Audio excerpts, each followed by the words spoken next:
Hey there, my name is Dave Johnson, and I am the host of the Cybersecurity Podcast. Look, I'm super excited to let you guys know that we just finished the very first season of the Cybersecurity Podcast with about 12 episodes and over 20,000 views across all these 12 episodes. So, as a parting gift, while you wait for the second season, we're giving you the next 40 minutes to enjoy the best highlights of cybersecurity genius advice from our very first season on the Cybersecurity Podcast. Enjoy the video. So, I guess I can use this question to ask you a question, Rebecca. So, because like you kind of got into your career through college, so what are your thoughts on like college education and cybersecurity and leveraging college to get like entry level positions or internships as a cybersecurity student? So I definitely feel, for me personally, I didn't use all the resources that were available to me, like in from my university, and that's one thing that, like, looking back, I wish I would have done a little bit differently. I know you said you're already applying for internships, so I'm sure you're looking and using those resources, but I would definitely see if your university offers any like special career assistance, because most of them do. I went to UTSA and they had a specific like career center you could go to, and they would connect you with companies. If you have like military in your family, if you're a military child, like look into that. There's a lot of benefits that come with that. Definitely any type of community that you fall into, I would also like try and see if there's anything specific like with your community and cybersecurity, whether that's on campus or some type of organization that helps students, because people want to help you while you're in college. Once you get out of college, you're competition. So as much as you can take advantage of like anybody that's trying to help college students, would highly recommend. And I don't want to sound like a broken record, but for me, it really was just talking to the people that worked at the company that I wanted to be in. I would reach out to them on LinkedIn. I would follow up with them. With internships, there's normally like a really long waiting period. So even in that waiting period, like I have sent follow-up emails and be like, hey, like I know you're probably still deciding. Just wanted to let you know I'm really excited. Like, thank you for the opportunity. Definitely have to go above and beyond because I know it's competitive. Yeah, I definitely agree with what you said about people want to help you when you're in college. And I think college, especially if you're a college student, like there's a lot of resources that are specifically designed to help you, get into your desired field. Working in higher education now has just like made me see like how many resources are available to students and like how much students are not leveraging those resources. So you mentioned earlier on that you were a computer science major. Yeah. But you essentially were learning cybersecurity on your own. Yeah. On the side throughout college, right? And I know this because like we had a lot of conversations over the years. So how's that? Because I know computer science is definitely one of the hardest degrees. From the school you go to is a really good computer science school, but it's definitely not easy. And then building your skills on the side, to like become better at what you do and get all these other internships along the line, like which we're going to go into later on. But how is it like managing those two things? I'm not gonna lie, it was a lot because like computer science as a degree, as you said, that's one of the most like difficult degrees you could do. Right. It's an engineering degree, right? So a lot of math, a lot of science, a lot of like critical thinking and stuff like that. So it was a lot, because you have these programming projects and then like have these like that combined with like calculus and all that stuff. So it's like, it's a lot. But, the reason I did it, well, the main reason was one, computer science, that gives you that programming, knowledge, right? And I think if you see the way the industry is going, no matter, like, if you're in tech, like, in your technical role, like, know how to program, at least at a basic level, right? Because automation, all that type of stuff. And also, like, programming, too, like, kind of changes your brain. You begin to, like, be more analytical and approach problems a certain way. So I was like, yo, even if I don't become a software engineer, this is going to be applicable to any domain of cyber or tech that I go into, right? And then learning the cybersecurity on the side, I could have been a cybersecurity major. Yeah. But I'm sure we'll get into this more later. And you've already talked to your viewers about, cybersecurity degrees as a whole nother topic, right? Yeah. Like cybersecurity, it's been around, but as a degree, it's very, very new. Yeah. So like, let's think about like the job market, right? You get out there, you have a cybersecurity degree.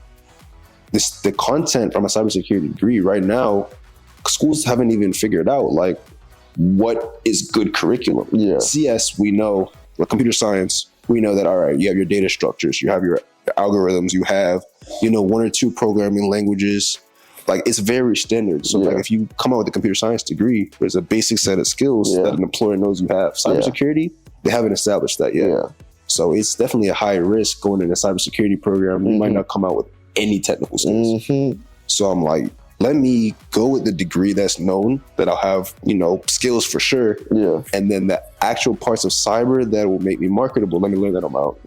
So I get the best of both worlds, and then makes me more marketable than like almost all my competition.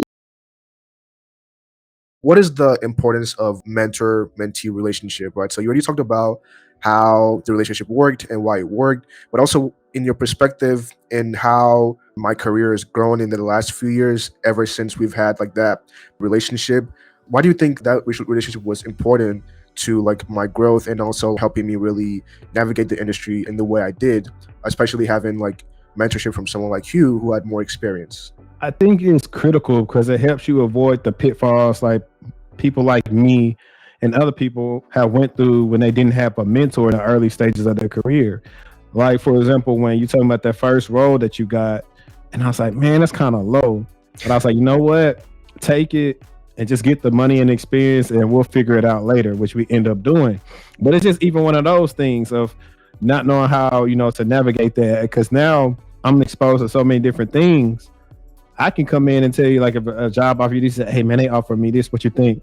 I'll be like, if that's the first offer, ask for this, get this, try to negotiate this, try to go for that, which a lot of us, didn't have.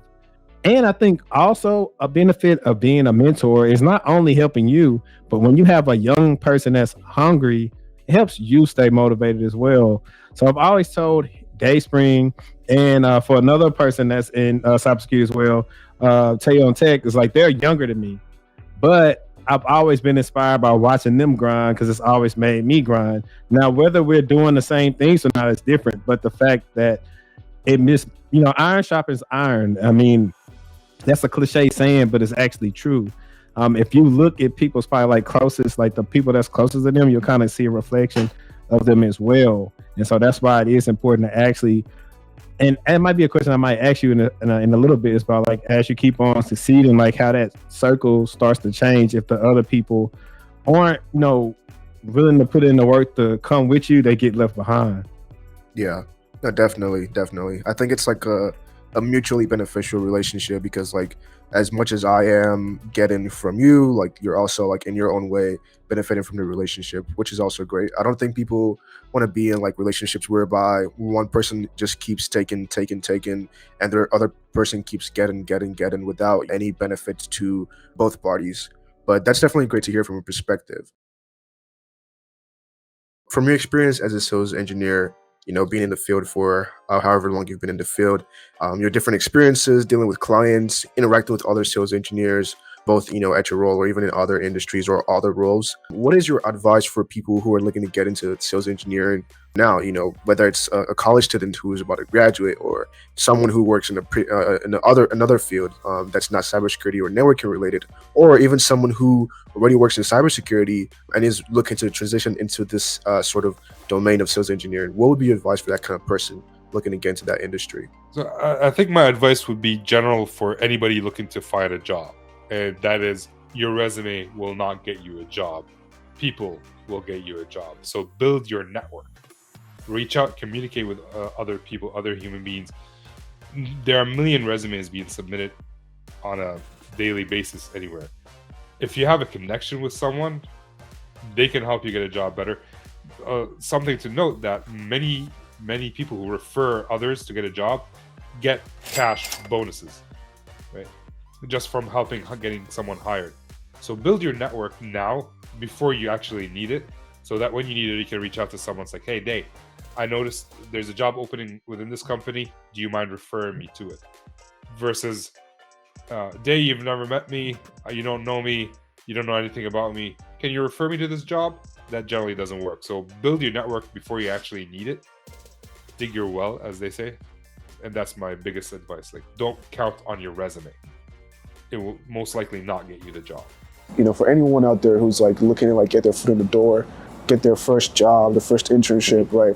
What is, your key piece of advice for them? Networking is probably the most important part of the process, aside from knowing what it is that you want to accomplish in the industry, right? Like, so I think first, figure it out figure out like what path you want to take in cybersecurity. Next, begin networking with people that are already on that path or as closest to that path as possible. Yeah. Whether it be in a Discord group, social media, LinkedIn, at your own job, right? Leverage those connections and those potential opportunities so that you can get a better understanding to, you know, sort of curate your development path. Yeah. You know what I'm saying? And not just be studying sort of random information that has no relevance to what it is that you want to accomplish, you know? So I think between the two of those, you'll begin finding your way, you know? Naturally, you'll understand how to better articulate your resume over time. And, you know, we can get into like, you know, how to apply, how to interview, et cetera. But it all starts with understanding what path you want to take in cybersecurity first.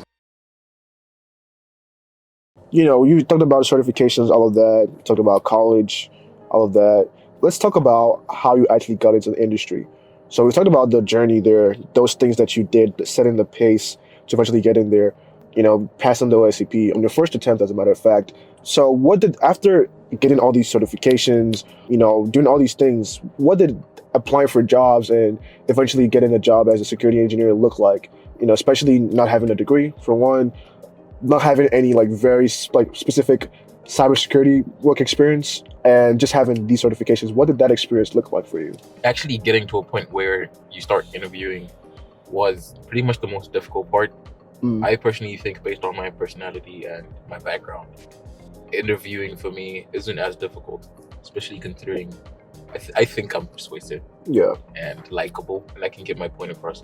So getting to the interview was the hardest part, because you need either referral, or a recruiter might just have to like your resume and pick it out of thousands of people that applied. So I did apply to a ton of jobs, and then at some point I had recruiters reaching out to me because I'd been making content, been rambling on the socials about the stuff I'm doing. And that's some notoriety. Yeah, and then I know one of the engineers on my team currently, he had noticed me when I started studying for the OSCP. And then when I posted that I finally found it, that's when he's like, we need to get this kid.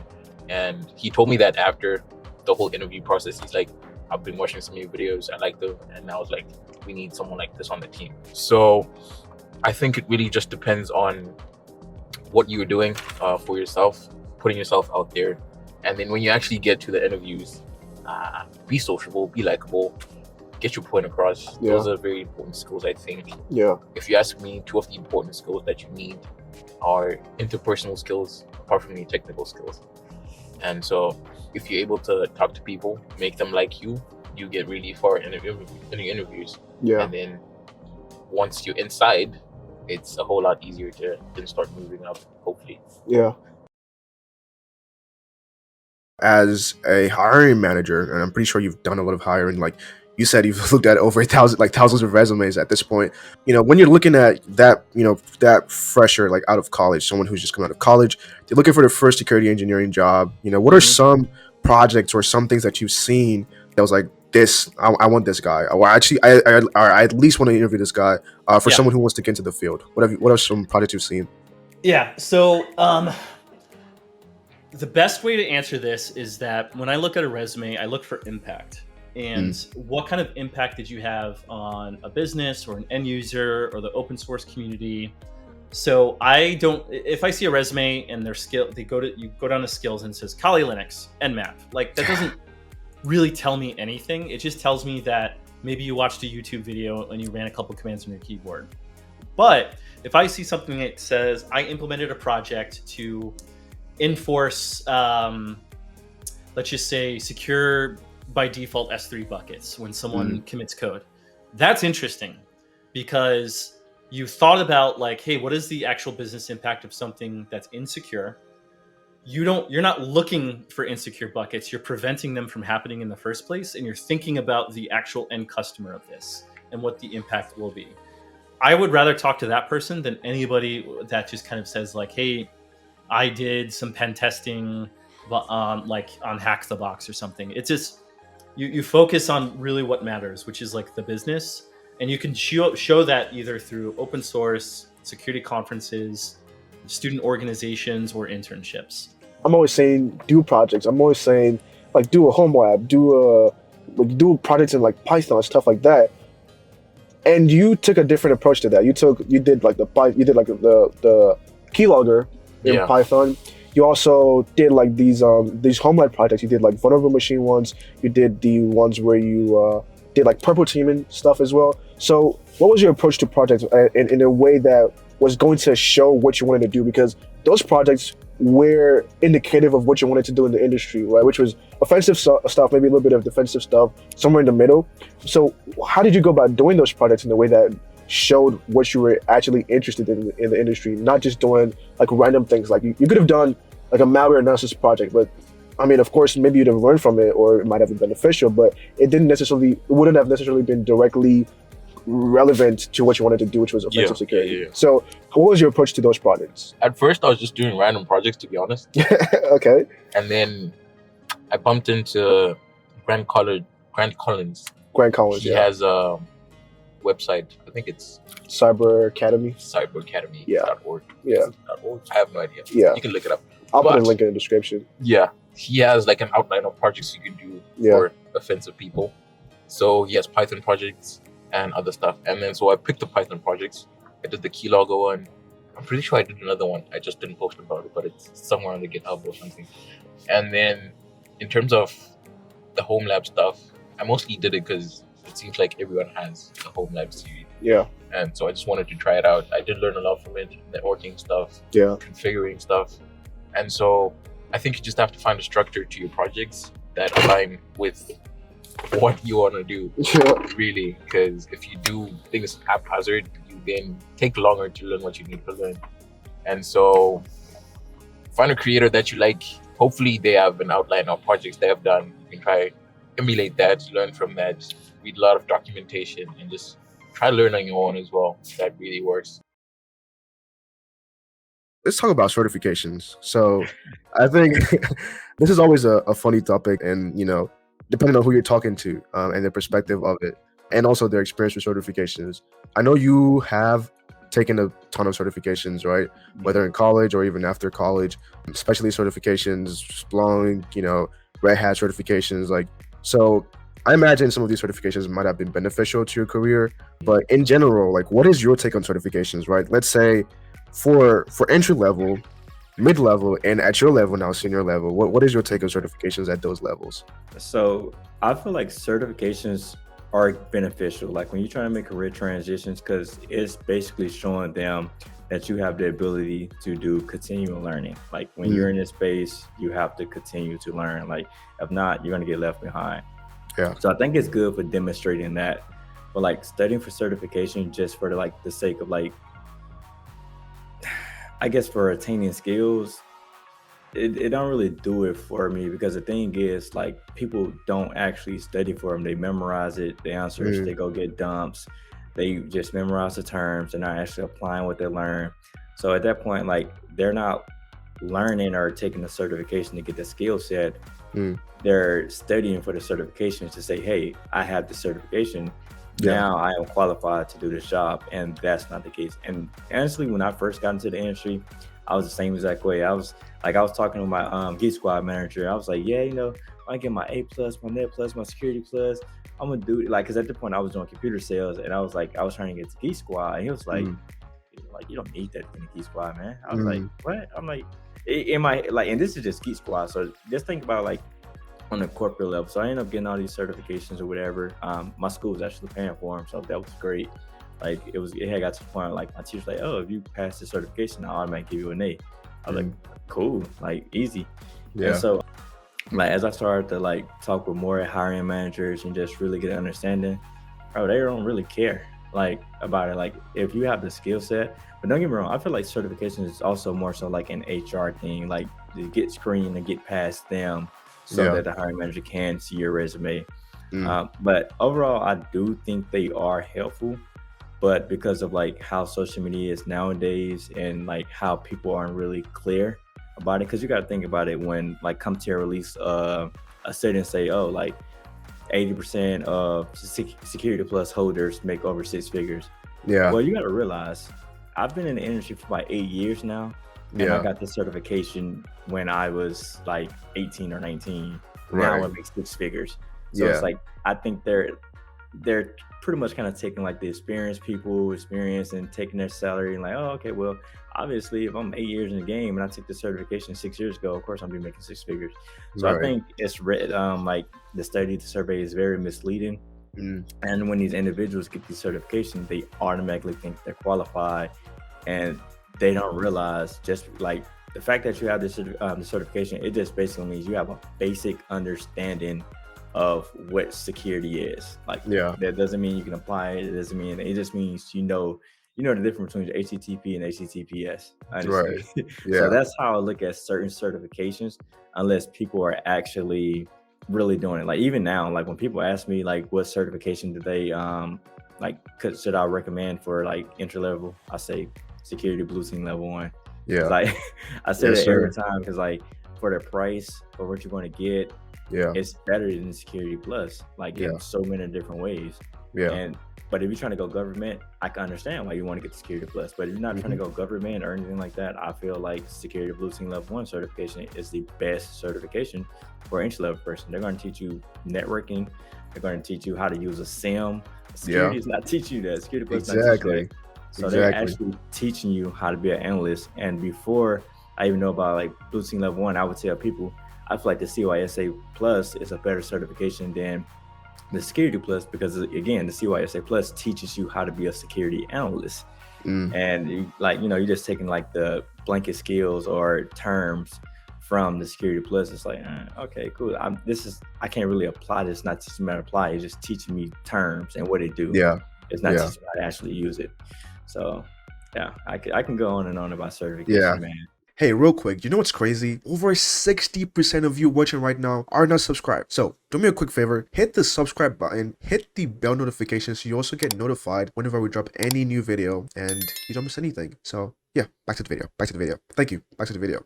You know, you obviously have a wealth of experience as a cybersecurity practitioner, and you've also been in different leadership positions. So what is your perspective of the value of college education in the field, and how important do you think formal education is compared to practical experience?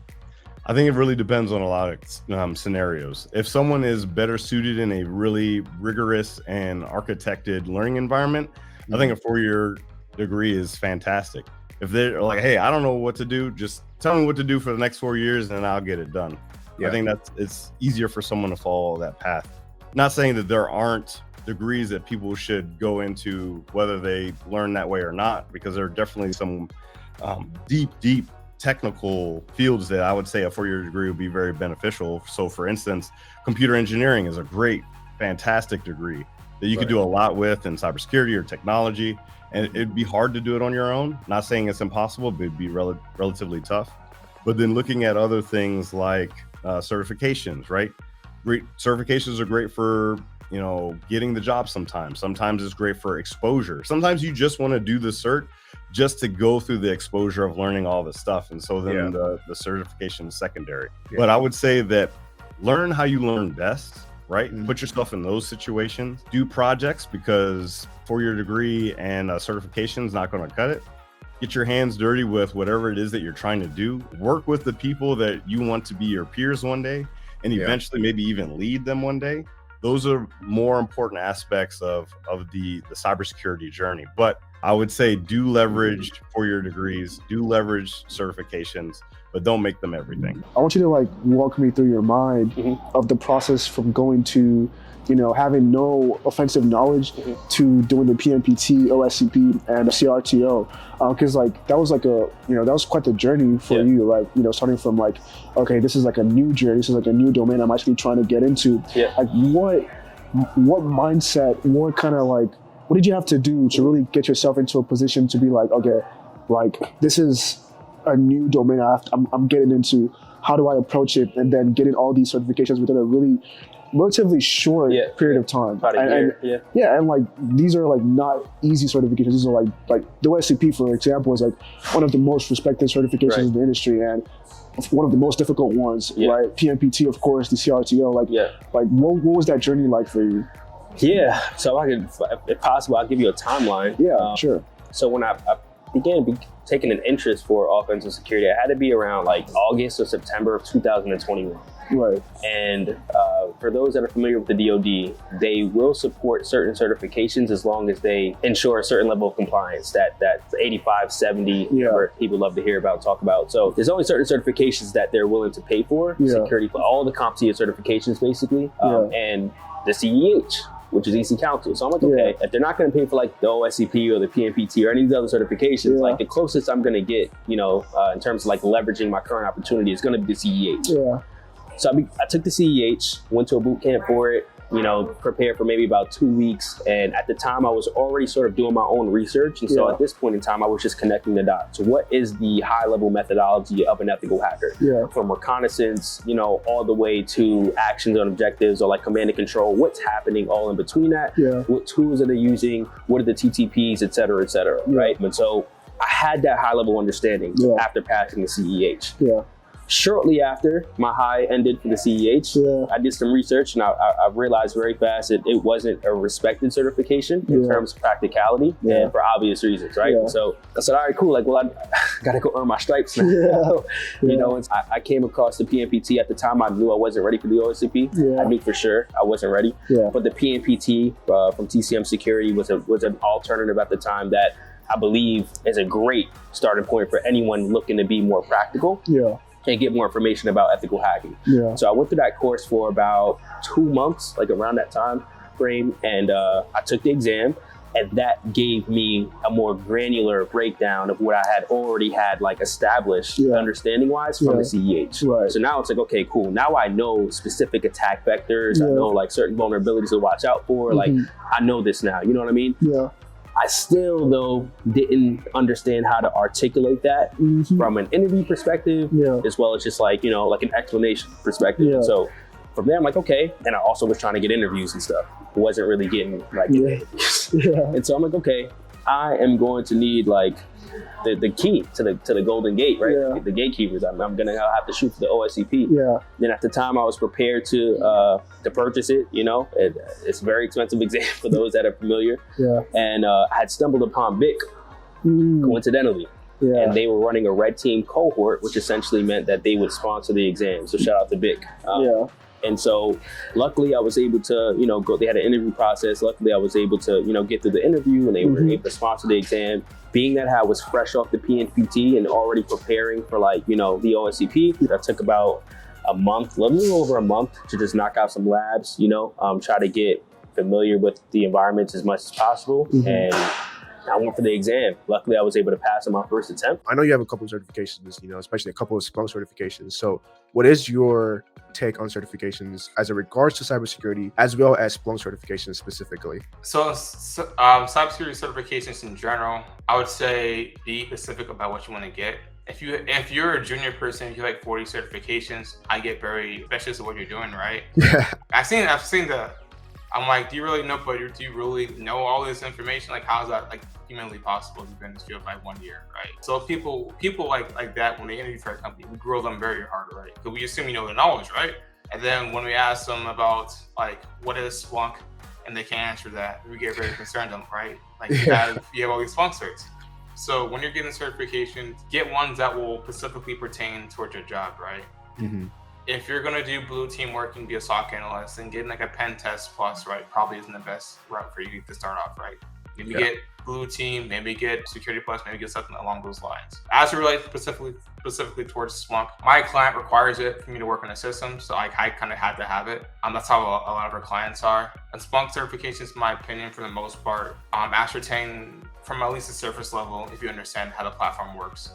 Then as you get higher up, they get pretty hands-on with it, especially the architect ones. The only thing to train for is like insanely expensive. It honestly it costs as much as like a degree. So my company pays for it, right? I'm not dropping 10K for that.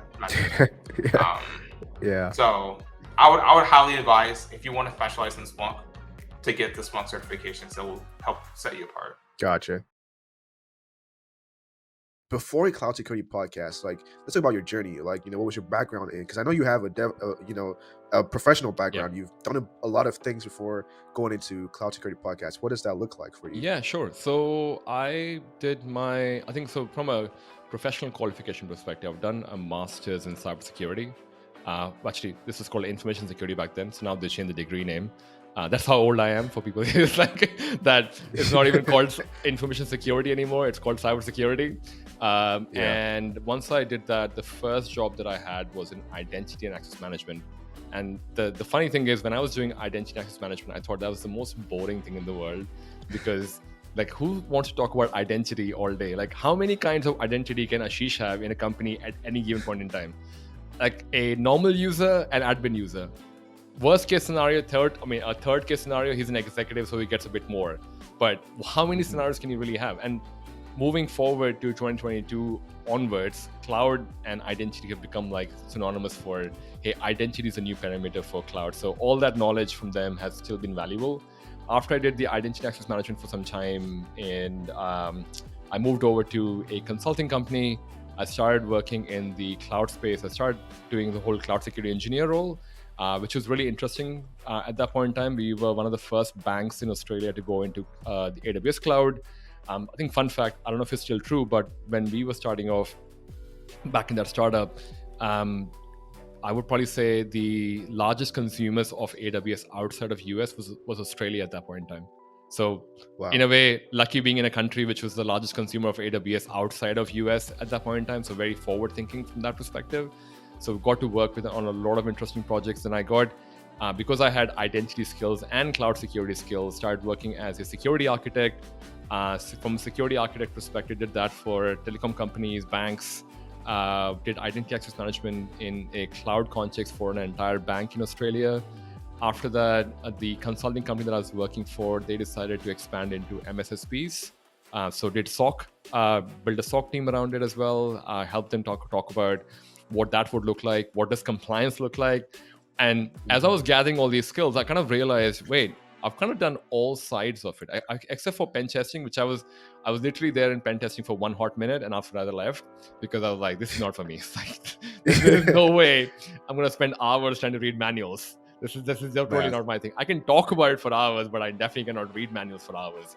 So apart from that one field, I definitely had worked in most of it. And that's kind of what made me feel, oh, maybe I can definitely go down the CISO route. And I got my first role as a CISO in a company called Pager People, which is a HR tech company. They still exist. It's been there for a long time. And I kind of came into the organization when they were at AWS. Before I left, they were multi-cloud with Google Cloud, Azure, AWS. Built the security practice over there, expanded the organization into France as well as France and Ireland. So got a global experience. And, I think as I was doing that, now I have been in that cloud security podcast kind of space full-time now. We got a full-time sponsor. So basically that allowed us to kind of go, oh, well, we can just do this full-time. I don't have to be the full practitioner. Although I say that with an asterisk on top, because I feel like I still have a bit more of professional life in me.